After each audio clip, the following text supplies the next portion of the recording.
اعوذ باللہ من الشیطان اللعین الرجیم بسم اللہ الرحمن الرحیم الحمد للہ الذی دل علی ذاتہ بذاتہ وتنزہ عن مجانست مخلوقاتہ والصلاة والسلام علی اشرف الانبیاء والمرسلین الذی سمی فی السماء باحمد وفی الارض بالقاسم محمد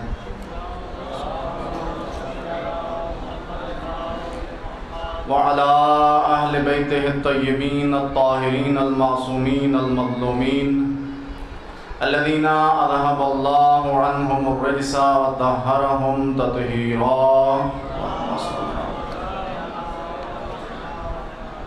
لا سيما بقية الله في أرضين روحي وأرواح العالمين لتراب مقدمه الفداء الذي ببقائه بقيت الدنيا وبيمنه رزق الورى وبوجوده ثبتت الأرض والسماء وبه يملأ الأرض قسطا وعدلا كما ملئت ظلما وجورا ورحمة الله على محبيهم ولعنة الله على أعدائهم أجمعين من الآن إلى قيام يوم الدين اما بعد فقد قال الله وهو اصدق القائلين وقوله الحق بسم الله الرحمن الرحيم يا ايتها النفس المطمئنة ارجعي الى ربك راضية مرضية فادخلي في عبادي وادخلي جنتي۔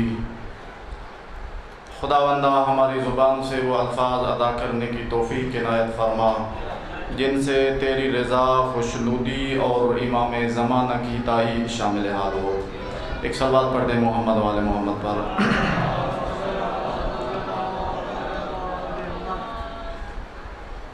اولاً التماس دعا کہا گیا ہے سید صداقت حسین کی اولاد نرینہ کے لیے۔ خدا بحق محمد والے محمد علیہ الصلوۃ والسلام ان کو نیک و لائق فرزند عطا فرمائے۔ ساتھ ہی سید رفاقت حسین اور سید فرحت عباس کی اولاد نہیں ہے، بحق محمد و آل محمد ان کو بھی خداوند کریم آل محمد کی عزت و عظمت کے صدقے میں اولاد عطا فرمائے۔ ساتھ ہی عمران بھائی کے لیے بھی دعا کا کہا گیا ہے، خدا ان کو بھی اولاد عطا فرمائے، اور ان سادات کے گھروں میں جو بھی مشکلات ہیں یا پریشانیاں ہیں، موجودہ ہیں یا آنے والی ہیں، خدا سب کو دور فرمائے۔ ایک صلوات پڑھ دیں محمد والے محمد پر۔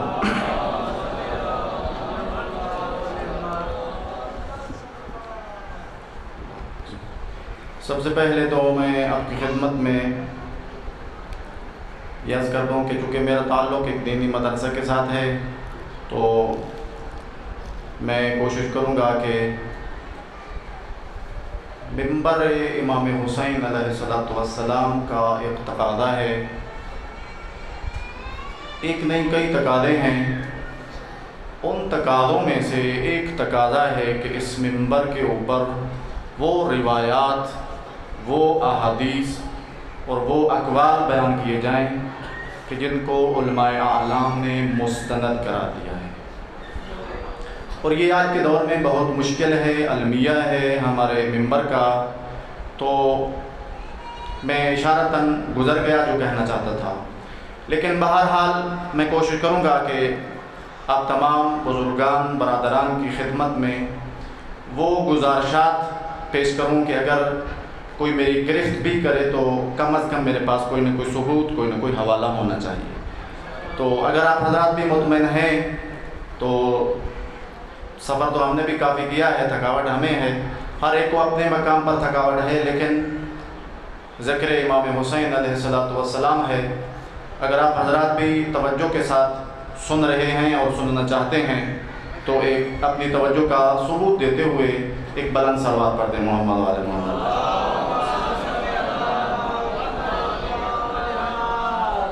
میں نے قرآن مجید کی سورہ فجر کی آخری 4 آیات کو آپ کے سامنے تلاوت کیا ہے۔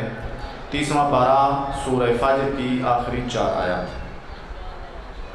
میں نے پڑھا، آپ نے سنا، لیکن مجھے ایک حدیث یاد آ گئی رسول اللہ صلی اللہ علیہ وآلہ وسلم کی، رسول اللہ نے ارشاد فرمایا کہ جو بندہ خدا قرآن مجید کی ایک آیت کو توجہ کے ساتھ سنتا ہے اس کا اجر کیا ہے، جو رسول اللہ نے اجر بیان فرمایا ہے۔ مولانا نے فرمایا من استمع آیتا من القرآن فخیر لہ من سبیر ذہب۔ یمن میں ایک پہاڑ ہے جس کا نام ہے سبیر، اگر آپ حضرات متوجہ ہیں تو یمن میں ایک پہاڑ ہے جس کا نام ہے سبیر۔ فرمایا سبیر پہاڑ جتنا سونا راہ خدا میں خرچ کر دے کوئی بندہ اس کا ثواب کم ہے، لیکن قرآن کریم کی ایک آیت کو توجہ کے ساتھ سن لے میں رسول کی نگاہ میں اس کا ثواب زیادہ ہے۔ سننے کا اتنا، پڑھنے کا خود اندازہ لگائیں، یہ تو میں نے پڑھا مثلا آپ نے سنا، اجر یہ ہے۔ ظاہر ہے کہ یہ رسول اللہ نے جو بیان فرمایا کہ سبیر پہاڑ، سبیر کے ساتھ اس ثواب کو جو مختص کیا ہے، اس سے یہ بات معلوم ہو رہی ہے کہ پوری کائنات کے پہاڑوں میں سے اگر کوئی بلند ترین پہاڑ اور قیمتی ترین پہاڑ ہے تو وہ سبیر ہے، وإلا اگر کوئی اور پہاڑ ہوتا تو دنیا میں اور پہاڑ بھی ہیں، پاکستان میں ہیں، ان کے ساتھ تشبیہ دے دیتے۔ یہ ان کے ساتھ مثال دینا یہ گویا کہ قیمتی ترین اور بلند ترین پہاڑ ہے، لیکن یہ سننے کا ہے، پڑھنے کا کیا ہے؟ بہار الانوار میں بھی موجود ہے روایت، اصول کافی میں بھی موجود ہے۔ رسول اللہ صلی اللہ علیہ وآلہ وسلم نے ارشاد فرمایا لقارئ القرآن بكل حرف یقرأہ فی الصلاة مئۃ حسنۃ۔ اللہ اکبر۔ نماز الحمدللہ سب پڑھتے ہیں، لیکن اب اس حدیث کو سنیے، سمجھیے، پھر نماز پڑھیے، پھر نماز پڑھنے کا جو لطف ہے اس میں اضافہ ہوگا۔ فرمایا جو بندہ خدا نماز کی حالت میں قرآن کریم کی تلاوت کرتا ہے، ظاہر ہے ہمارے ہاں یعنی مکتب اہل بیت میں بسم اللہ الرحمن الرحیم قرآن کی ایک مستقل آیت ہے۔ برادران اہل سنت کے نزدیک وہ اس کو مستقل آیت نہیں شمار کر دے، لیکن ہمارے ہاں بسم اللہ الرحمن الرحیم قرآن کریم کی بذات خود مستقل آیت ہے۔ تو یہاں سے ہماری نماز کا آغاز ہوا تو گویا کہ قرآن ہے۔ معصوم نے فرمایا جس نے بھی جب بندہ نماز پڑھتا ہے اور قرآن کریم کی نماز کے اندر تلاوت کرتا ہے تو مولا نے فرمایا اللہ ایک حرف کے بدلے میں، حرف کلام نہیں، جملہ نہیں، لفظ نہیں، بلکہ حرف، فرمایا ایک حرف کے بدلے میں اللہ اس کو 100 نیکی عطا کرتا ہے۔ وَمُتَطَهِّرًا فِي غَيْرِ الصَّلَاةِ 25، لیکن اگر نماز کی حالت نہیں، وضو کے ساتھ قرآن کریم کی بیٹھ کر یا چل کر تلاوت کر رہا ہے تو اللہ ایک حرف کے بدلے میں 25 نیکیاں عطا کرتا ہے۔ وَغَيْرَ مُتَطَهِّرٍ 10 حسنات، اور اگر بغیر وضو کے قرآن مجید کی تلاوت کرتا ہے تو اللہ کریم ایک حرف کے بدلے میں اس کو 10 نیکیوں کا ثواب عطا کرتا ہے۔ وہ ہے عاشق قرآن؟ ایک صلوات پڑھتے ہیں محمد والے محمد پر۔ اور بڑی عظمت ہے، اصول کافی میں حضرت امام جعفر صادق علیہ السلام کی حدیث ہے، مولا کائنات نے ارشاد فرمایا، اب ایک طرف امیر المومنین کی احادیث کو دیکھیں، دوسری طرف امام جعفر صادق علیہ السلام کی احادیث کو دیکھیں، لیکن یاد رہے کہ یہ قرآن جس کو ہمارے منبر کا ایک ٹاپک ہونا چاہیے تھا، موضوع ہونا چاہیے تھا، اس کو چھوڑ دیا گیا ہے۔ قرآن کی آیت گواہ ہے، بروز معاشر جب میدان لگا ہوا ہوگا رسول اللہ بارگاہ خدا میں ایک شکایت کریں گے اپنے امت کی، یا رب ان قوم اتخذوا هذا القرآن محجورا، اے پروردگار یہ جو تیرے دربار میں آج تیری مخلوق اور میری امت موجود ہے، ان سے پوچھ کہ انہوں نے میرے قرآن کو پس سے پشت کیوں ڈال دیا تھا۔ رسول اللہ شکایت کریں گے میدان محشر میں کھڑے ہو کر بارگاہ خدا میں۔ اب جس کے خلاف رسول اللہ شکایت کریں گے، فیصلہ کرنے والا خدا ہو، شکایت کرنے والے رسول اللہ ہوں، نتیجہ کیا نکلے گا کون اندازہ کر سکتا ہے؟ لیکن سنیے امام جعفر صادق علیہ السلام کی حدیث. تھکے تو نہیں آپ حضرات؟ میری گفتگو آپ کو بور تو نہیں کر رہی؟ آپ بور ہوں یا جو ہوں، میرا موضوع یہی ہے. مجھے کچھ نہیں آتا، سیدھی سی بات ہے. لیکن بہرحال وقت آپ نے بھی گزارنا ہے، میں نے بھی گزارنا ہے. لیکن بہرحال اگر آپ توجہ کے ساتھ سن رہے ہیں تو اپنی توجہ کا ثبوت دیتے ہوئے بلند ترین صلوات پڑھ دیں محمد والے محمد پر. امام کی حدیث میں نے حوالہ دے دیا اصول کافی، جو کہ کتب اربع میں سے سب سے پہلی کتاب ہے. مولا نے فرمایا البیت الذی یقرأ فیہ القرآن ویذکر اللہ فیہ عز وجل. فرمایا وہ گھر کہ جس گھر کے اندر قرآن کریم کی تلاوت اور ذات توحید کا ذکر کیا جائے کیا ہوتا ہے؟ فرمایا اللہ کتنے انعام عطا کرتا ہے. فرمایا پہلا انعام اللہ یہ عطا کرتا ہے تکثر برکتہ، اس گھر میں برکتوں کا اضافہ ہو جاتا ہے.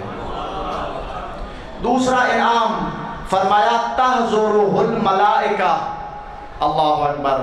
پہلا انعام یہ کہ اللہ اس میں برکتوں کا اضافہ کرتا ہے. دوسرا انعام یہ ملتا ہے کہ اس گھر میں ملائکہ کی آمد و رفت ہوتی ہے.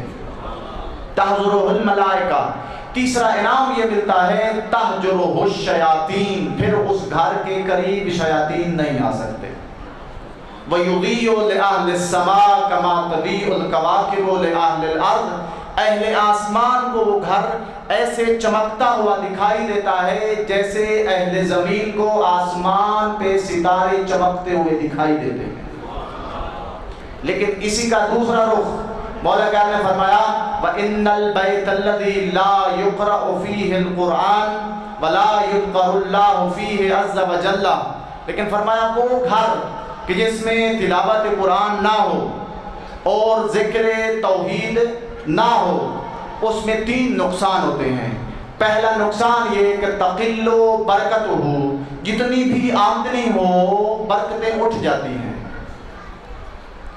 دوسرا یہ کہ فرمایا تحضرہ الشیاطین، پھر وہ گھر شیاطین کی آماجگاہ بن جاتا ہے. پھر فرمایا تحجرہ الملائکہ. تیسرا یہ ہوتا ہے کہ پھر ملائکہ اس گھر میں نہیں آتے، یعنی وہاں پر پھر حکومت رحمان کی نہیں ہوتی بلکہ شیطان کی حکومت ہوتی ہے. اور رسول اللہ صلی اللہ علیہ وآلہ وسلم نے امیر المومنین کو ایک عمل بتایا.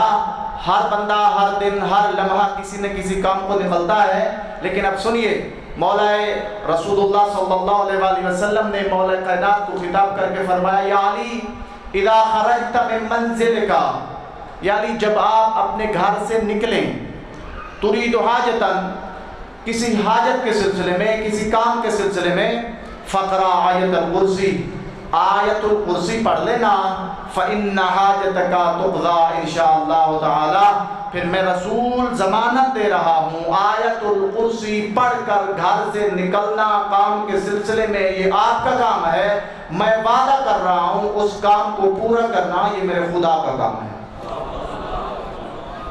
یعنی اتنی قرآن کریم کی برکت ہے، اتنے فیوز و برکات ہیں، لیکن اس قرآن کے ساتھ کیا حشر ہوا ہے وہ آپ کے سامنے ہے. لیکن بہرحال ایک شوق دلانے کے لیے اپنی ذات کو اور آپ تمام بزرگان کو میں نے چند احادیث آپ کے سامنے عرض کی. ویلا میرا یہ موضوع نہیں تھا، میرا موضوع تھوڑا سا اور ہے، میں آگے جانے کی کوشش کروں گا. اگر آپ حضرات تھکے نہیں ہیں تو ایک صلوات پڑھیں محمد والے محمد پر. میں نے جن آیات کی آپ کے سامنے تلاوت کی ہے، ممکن ہے کسی کو یہ سورہ مکمل یاد ہو. خداوند کریم ارشاد فرما رہا ہے یا ایتھا النفس المطمئنہ، اے نفس مطمئنہ، ارجعی الی ربک، اپنے رب کی طرف پلٹا، راضیۃ مرضیہ، اس حالت میں کہ تو اس سے راضی وہ تجھ سے راضی. فادخلی فی عبادی وادخلی جنتی، میرے بندوں میں داخل ہو جا اور میری جنت کی طرف چلا جا. ان آیات کی تفاسیر میں مفسرین نے لکھا اصول کافی کے حوالے سے، اصول کافی کی تیسری جلد کے حوالے سے، کہ ان آیات کا مصداق تام اور مصداق کامل و اکمل ذات امام حسین علیہ السلام ہے۔ کامل ترین اس کا جو مصداق ہے وہ حضرت امام حسین علیہ السلام ہے، کہ جن کی ذات گرامی کے صدقے میں اللہ نے اس دین کو بقا بخشی اور قیامت تک یہ دین انشاءاللہ العزیز محفوظ رہے گا۔ تو ابھی ایام اربعین ہیں، بڑے خوش قسمت ہیں وہ حضرات کہ جن کو اللہ نے یہ سعادت نصیب کی کربلا پہنچے، اور کچھ حضرات ایسے بھی ہیں کہ جو ملکی حالات کے پیش نظر نہ جا سکے۔ انشاءاللہ خداوند کریم ہر ایک کو مرنے سے پہلے زیارت امام مظلوم نصیب فرمائے۔ میرا تھوڑا سا دل کرتا ہے کہ اگر آپ حضرات متوجہ ہیں تو میں احادیث کی روشنی میں جو اس زمین کربلا کی معصومین علیہ السلام نے فضیلت بیان فرمائی ہے، میں آپ کی خدمت میں وہ عرض کرنا چاہتا ہوں۔ ہے یا نہیں ہے؟ تھوڑی سی آپ کے مجمع کی ترتیب اس طرح سے ہے کہ یا بندہ ادھر دیکھے یا ادھر دیکھے، لیکن بہرحال اگر آپ حضرات توجہ فرمائیں گے تو انشاءاللہ آپ کو لطف آئے گا۔ ایک صلوات پڑھیں محمد والے محمد پر۔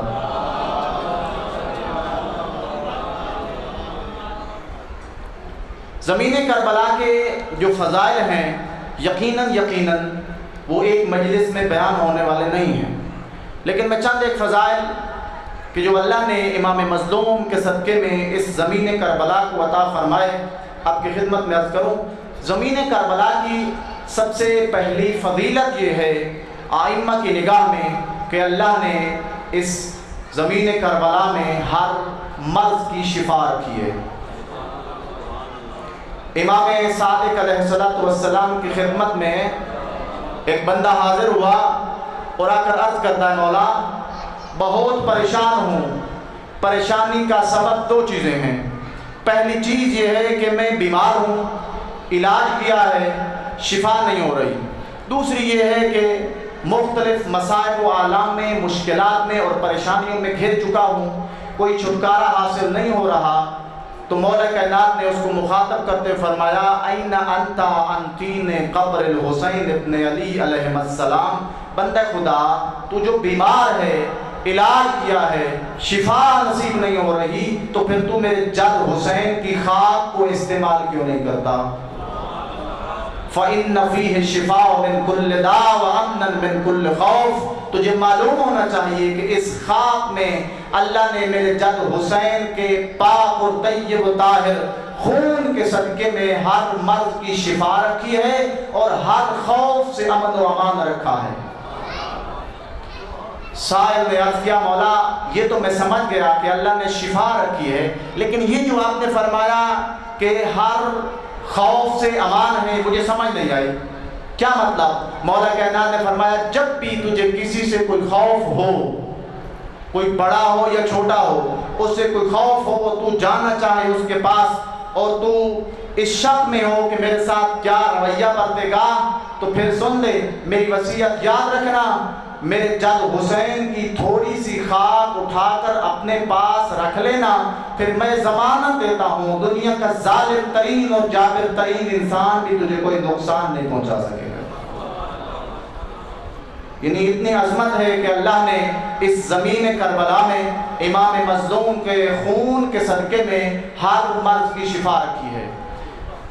دوسری فضیلت جو اس زمین کربلا کی ہے، بہار الانوار میں علامہ مجلسی نے جلد نمبر 101 صفحہ نمبر 106 پہ یہ روایت موجود ہے، اور یہ حیران کن روایت ہے۔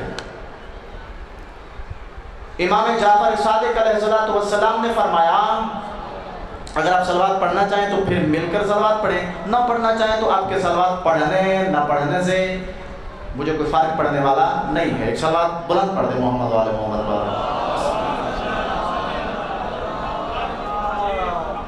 امام نے فرمایا حیران کن حدیث، مولا نے فرمایا کہ اس زمین کی فضیلت یہ ہے کہ یہ زمین کربلا زمین کعبہ سے افضل ہے۔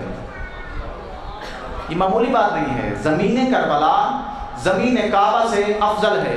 بلکہ یہ روایت عرض کرنے سے پہلے میں اشارہ ادھر کر دوں، ہمارے مکتب کے بہت بڑے مجتہد گزرے ہیں آیت اللہ شیخ جعفر شوستری رحمۃ اللہ علیہ، ان کی مشہور کتاب ہے خصائص حسینیہ۔ خصائص حسینیہ میں انہوں نے ایک روایت لکھی ہے، بڑی حیران کن ہے۔ وہ کہتے ہیں کہ بعض علماء امامیہ کا نظریہ یہ ہے کہ نجف کی وہ سرزمین، نجف کی زمین کا وہ ٹکڑا کہ جہاں پر مولا کائنات دفن ہیں، اس ٹکڑے کو نکال کر پوری زمین نجف کو ملا کر سرزمین کربلا کا مقابلہ کیا جائے تو سرزمین کربلا کی فضیلت زمین نجف سے بھی زیادہ ہے۔ اب امام نے جو ارشاد فرمایا ان ارض الکعبۃ قالت من مثلی، زمین کعبہ نے فاخرانہ انداز میں آواز بلند کی، کون ہے مجھ جیسا؟ قد بنی بیت اللہ علی ظہری، مجھے یہ اعزاز حاصل ہے کہ میرے اوپر اللہ کا گھر تعمیر ہے، یاتین الناس من کل فج عمیق، اور مجھے یہ فخر حاصل ہے، اعزاز حاصل ہے کہ دنیا کے چاروں کونوں سے لوگ آ کر چل کر ٹائم وقت دے کر میری زیارت کرتے ہیں۔ یہ آواز بلند کی کہ ہاتف غیبی کی طرف سے آواز آئی، زمین خاموش ہو جا،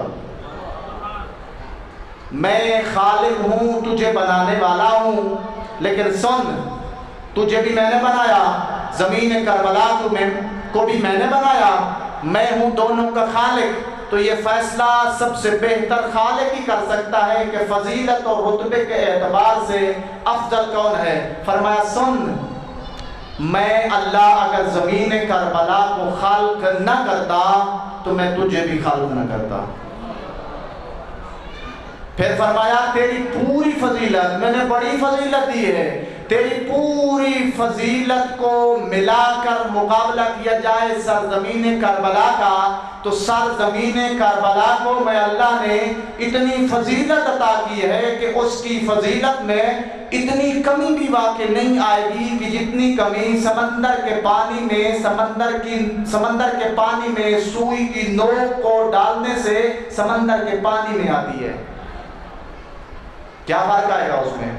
نہیں آئے گا۔ مولا نے تو خدا نے فرمایا کہ کس طرح سے اس سمندر کے پانی میں کوئی فرق آنے والا نہیں ہے، اسی طرح سے سرزمین کربلا کی فضیلت میں بھی کوئی فرق آنے والا نہیں ہے۔ یہ دوسری فضیلت ہے، پہلی ہر مرد کی شفا، دوسری یہ کہ اللہ نے اس سرزمین کربلا کو جو فضیلت عطا کی ہے وہ کیا ہے؟ سرزمین کیا ہے؟ کعبہ سے افضل ہے یہ سرزمین۔ اب دوسری سنیے، آپ کو اتنا تو پتا ہے کہ کعبہ حرم خدا ہے، پتہ ہے سب کو۔ سوال یہ ہے کیا کعبہ سے پہلے بھی کوئی حرم خدا تھا؟ کعبہ کے تعمیر ہونے سے پہلے بھی کوئی حرم خدا تھا؟ کوئی جائے امن تھی؟ کوئی جائے سکون تھی؟ اس کا جواب دیا امام جعفر صادق علیہ السلام نے اور حضرت امام زین العابدین علیہ السلام نے۔ امام زین العابدین علیہ السلام نے ارشاد فرمایا اتخذ اللہ کربلا حرما آمنا مبارکا من قبل ان یخلق اللہ ارض الکعبۃ ویتخذها حرما۔ فرمایا ابھی اللہ نے سرزمین کعبہ کو خلق نہیں کیا تھا، خلق کر کے اپنا حرم نہیں بنایا تھا، جائے سکون جائے امن قرار نہیں دیا تھا۔ سرزمین کعبہ کی خلقت سے 24,000 سال پہلے اللہ نے میرے جد حسین کی زمین کربلا کو خلق کر کے اپنا حرم بنایا تھا۔ 24,000 سال پہلے سرزمین کعبہ سے۔ اور اسی حدیث میں اسی حوالے کے ساتھ امام زین العابدین علیہ السلام نے ارشاد فرمایا جب قیامت کا دن ہوگا اللہ زمین کربلا کو بلند کرے گا اور اس کو بہشت کے باغوں میں سے ایک باغ قرار دے گا۔ مولا اس میں کون سکونت اختیار کرے گا؟ فرمایا اس باغ میں ہر ایک کو اجازت نہیں ہوگی، ہاں جن کو اجازت ہوگی وہ یا انبیاء ہوں گے یا رسول ہوں گے۔ مولا اور کیا؟ مولا نے فرمایا کہ اس وقت سرزمین کربلا روشن ہو جائے گی اور یہ نور ڈالے گی جنت میں اپنا، اور اہل جنت اس طرح سے روشن ہو جائیں گے کہ جس طرح سے آسمان کے ستارے اہل زمین کو روشن کر دیتے ہیں۔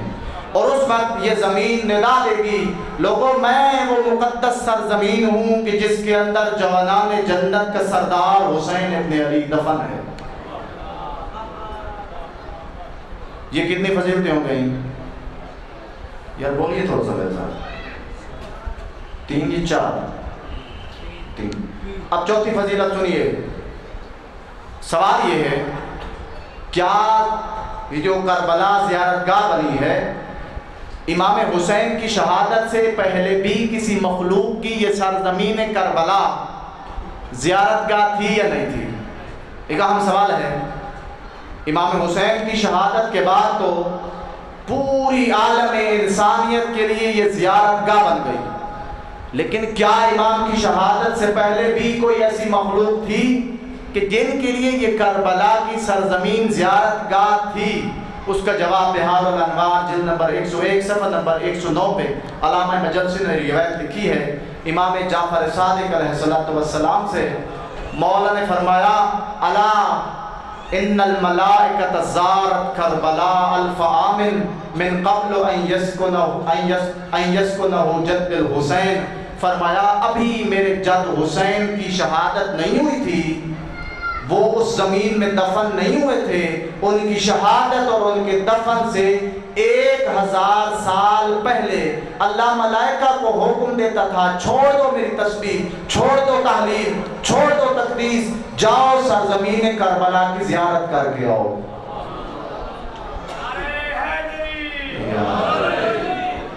یہ اس زمین کی چوتھی فضیلت ہے۔ اب 5 کی فضیلت بھی سنیے، اور وہ عمل تو ہم کرتے ہیں الحمدللہ، لیکن بعض کام ایسے ہیں کہ ہم کرتے ہیں لیکن ہمیں ان کی فضیلت کا کوئی علم نہیں ہوتا۔ تو ظاہر ہے کہ جب انسان کوئی ایسا کام کرے کہ جس کی فضیلت کا بھی اس کے ذہن میں تصور ہو، پھر وہ کام کرنے میں ایک لطف محسوس کرتا ہے، اور جب اس کام کی فضیلت کا، افادیت کا علم نہ ہو، اگرچہ وہ کام کر رہا ہے لیکن اس کے باوجود بھی اس کو وہ لطف نہیں آتا۔ بہت سے ایسے کام ہیں ہم کرتے ہیں لیکن ہمیں ان کی فضیلت کا کوئی علم نہیں ہوتا۔ لیکن بہرحال میں گنوانا چاہوں تو بات موضوع سے ہٹ جائے گی، میں اس طرف جانا نہیں چاہتا۔ مثلا ہم پڑھتے ہیں نماز، اور حالت نماز میں سجدہ گاہ کے اوپر ہم کیا کرتے ہیں؟ بولو میرے ساتھ، سجدہ کرتے ہیں۔ امام حسین کی خاک مطہر سے بنی ہوئی سجدہ گاہ کے اوپر ہم کرتے ہیں سجدہ۔ اب اس کی فضیلت کیا ہے؟ امام جعفر صادق علیہ السلام کی حدیث ہے، اور یہ بہار الانوار جلد نمبر 85 میں یہ حدیث علامہ مرحوم مجلسی رحمۃ اللہ علیہ نے لکھی ہے۔ ایک صلوات پڑھے محمد والے محمد پر۔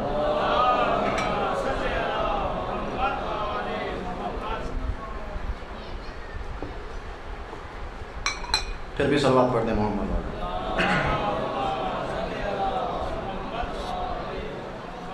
ہے متوجہ میری طرف؟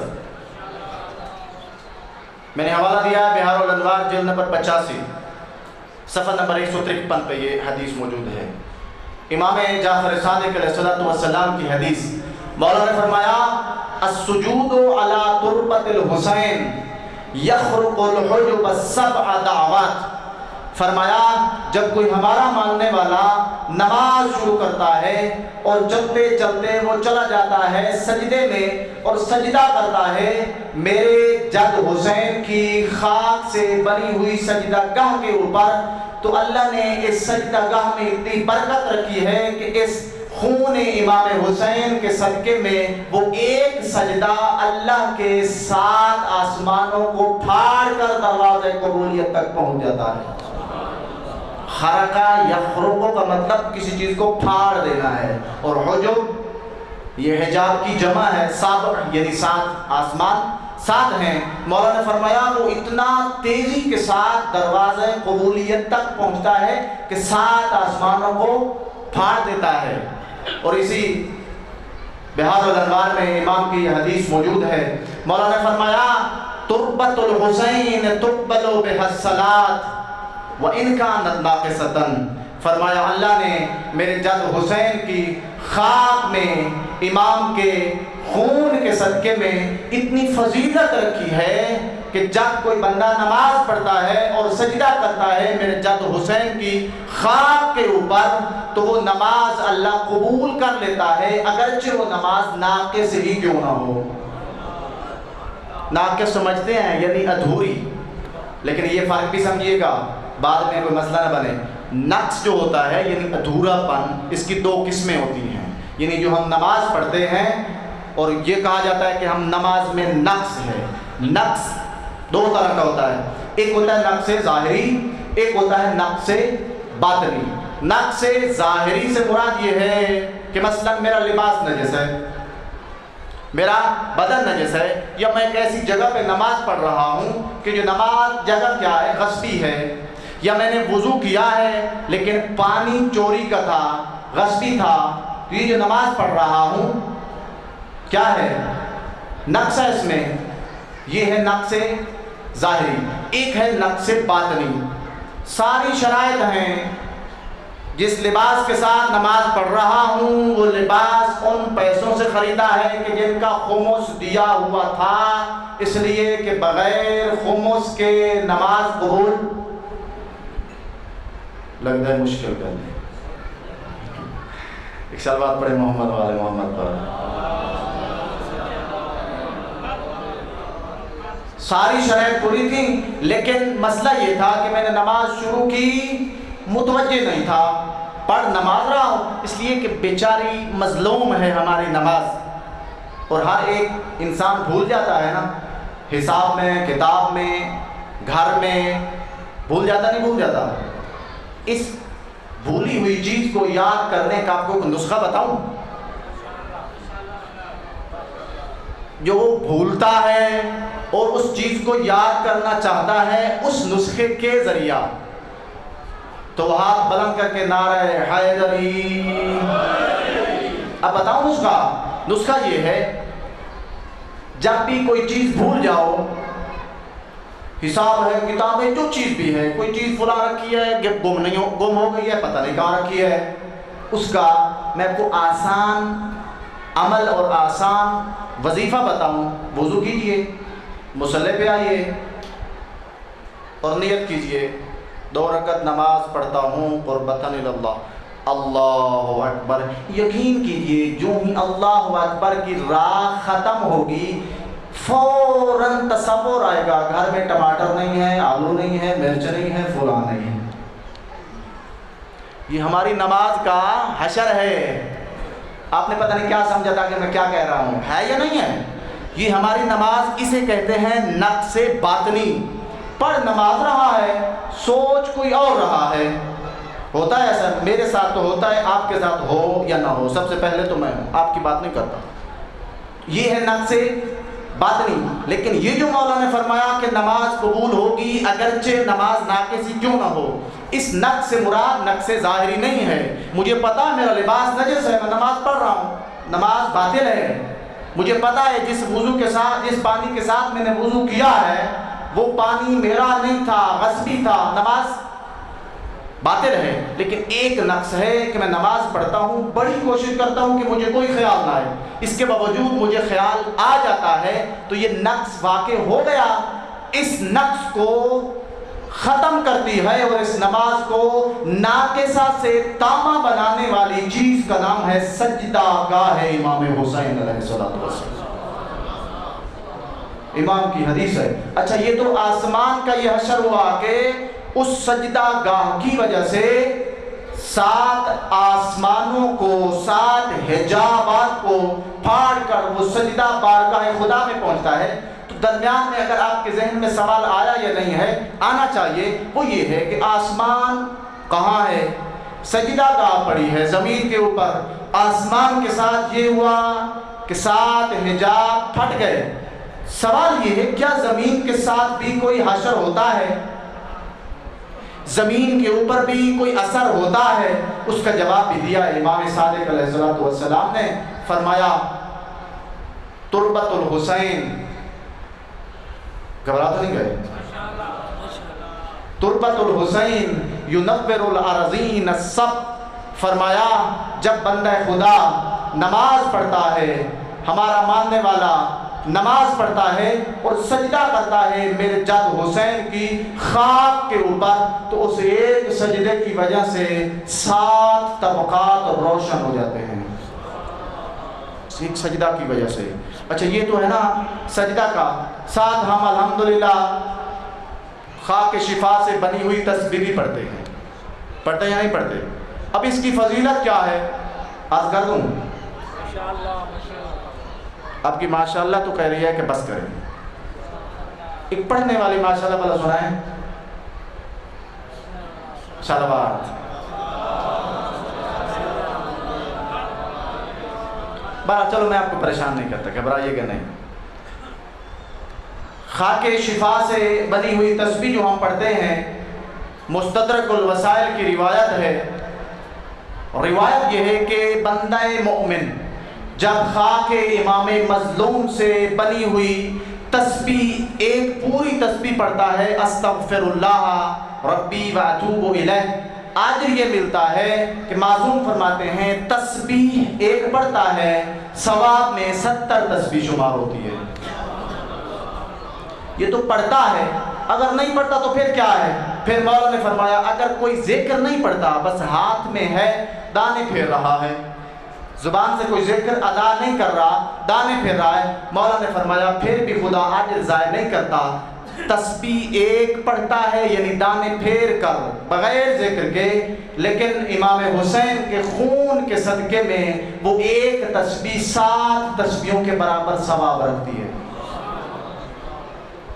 اور پھر اسی مستدرک الوسائل میں امام جعفر صادق علیہ السلام نے یہ روایت ارشاد فرمائی، مولا نے فرمایا جب کوئی بندہ مومن میرے جد حسین کی خاک سے بنی ہوئی تسبیح پڑھتا ہے، پوری تسبیح یعنی 100 مرتبہ سبحان اللہ ہے سبحان اللہ ہے سبحان اللہ، یہ جو تسبیح پڑھتا ہے مولا نے فرمایا اس کے صدقے میں اللہ اس کو 4000 نیکیاں عطا کرتا ہے، 4000 حاجات کو پورا کرتا ہے۔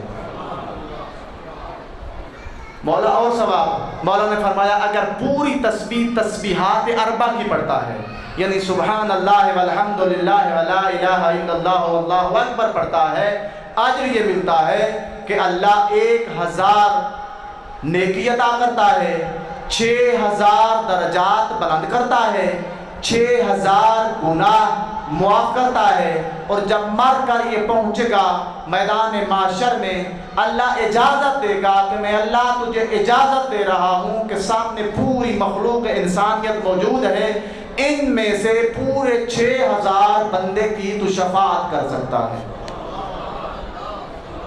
6000 بندے کی شفاعت کر سکتا ہے اگر ایک تسبیح پڑھی ہے زندگی میں، ایک تسبیح سبحان اللہ والحمد للہ ولا الہ الا اللہ واللہ اکبر۔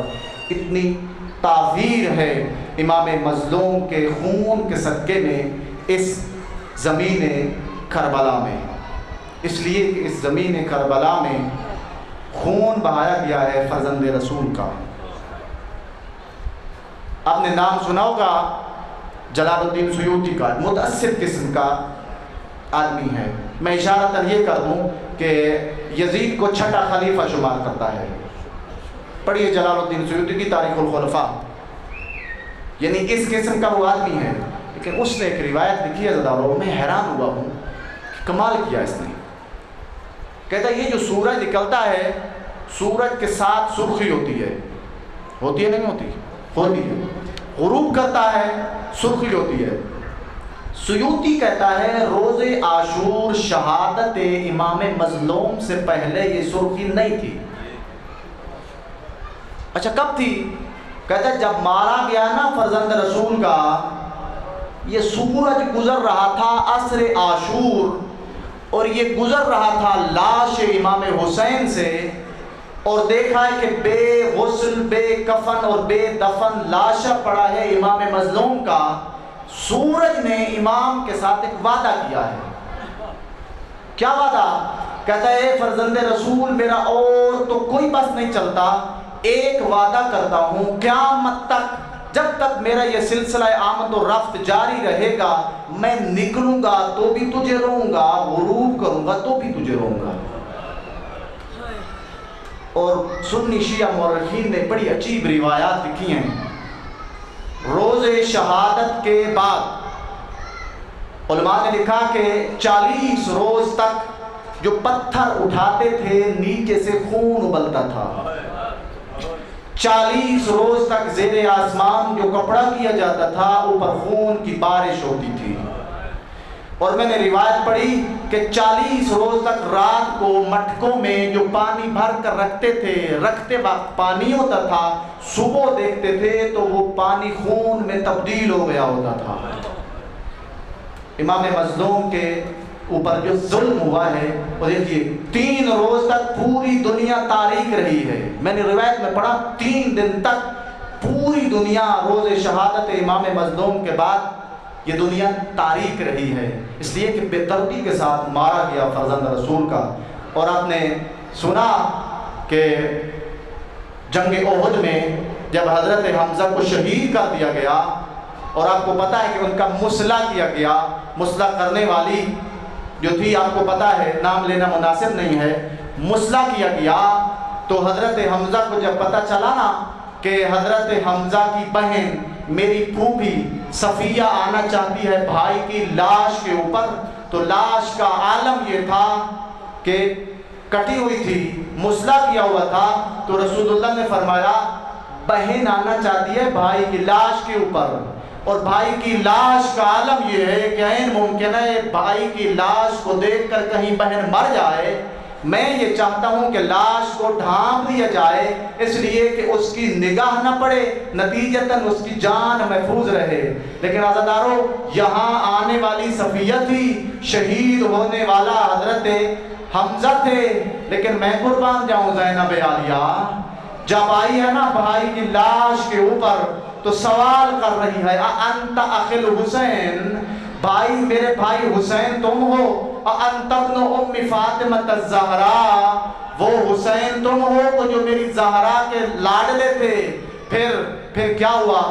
صدا دی ہے نانا کو، یا جدہ صلی علیہ کا ملیک السما، نانا تو وہ مقدس ہستی ہے کہ جس کے اوپر آسمان کے فرشتوں نے درود بھیجا، وَهَذَا حُسَيْنُ کا دیکھ یہ تیرا بیٹا حسین ہے، مرمل بالدماء خون میں لت پت ہے، مقطع الاعضاء اعضاء ٹکڑے ٹکڑے کر دیے گئے ہیں، مسلوب الامامت والرداء اس کی چادر بھی اور اس کا لباس بھی لوٹ کر لے گئے ہیں، وَهَذَا وَبَنَاتُكَ السَّبَايَا، نانا دیکھ تیری بیٹیاں قید ہو گئی ہیں۔ بس پھر اٹھایا ہے بھائی کی لاش کو، رخ کیا ہے آسمان کی طرف، اور نو بھائی شہید کروا کے صبر کی ملکہ کہہ رہی ہے اللہم تقبل منا ھذا القربان، پروردگار ہم اہل بیت کی یہ مختصر سی اور چھوٹی سی قربانی ہے، میں تیری بارگاہ میں دعا کر رہی ہوں کہ ہماری چھوٹی سی قربانی کو قبول فرما دے۔ لعنت اللہ علی القوم الظالمین، سیعلم الذین ظلموا ایہم انقلب۔